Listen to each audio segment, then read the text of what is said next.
Hi, I'm Lloyd Reeve. I work in the business development team here at LexisNexis Risk Solutions. I work with clients to develop and implement their counter-fraud strategies and help their customers to live life secure.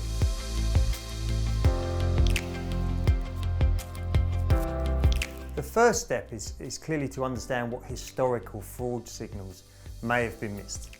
That means going back and analysing patterns of velocity indicators, repeated identity markers, or device fingerprint anomalies. Tools like Fraud Hub can help surface reuse of credentials or high-risk behaviours across datasets. You also want to look for signs of tampering, high-face reuse, metadata mismatches, injection anomalies. This gives you a starting point to map the scale and identify high-risk identities.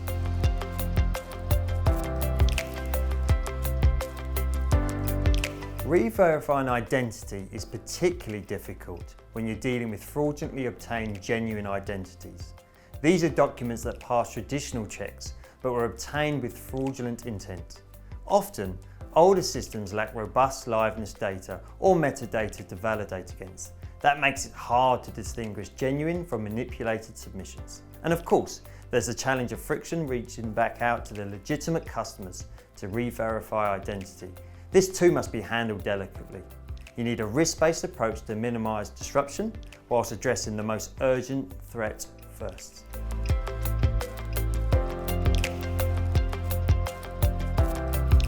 Modern tools go beyond static image checks. Document liveness, like detecting texture, motion, or reflections, play a critical role in exposing generative AI-generated artifacts.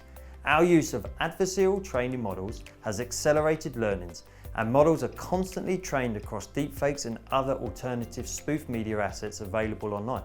Therefore, Gen AI can also be used defensively to identify historical deepfakes by analysing inconsistencies that weren't detectable before.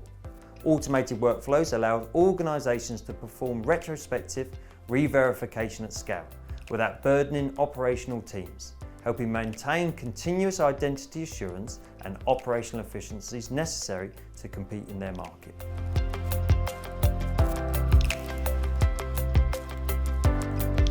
Remediation isn't just a technical task, it's a compliance and governance issue too. Jurisdictions like the FCA, AUSTRAC, the Financial Crimes Enforcement Network, and others all require strong record keeping and audit trails when it comes to identity. Data minimization is equally important. You must retain only what's necessary to meet legal and security requirements. This is where configurable storage and re-identification controls come in.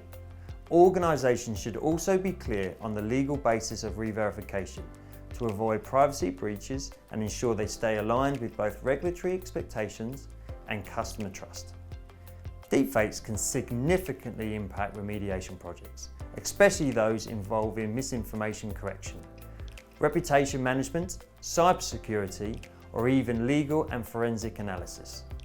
The solution isn't just deploying better technology today, it's about partnering with the technology providers and having a clear view that's also evidenced about how they're going to tackle tomorrow's threats.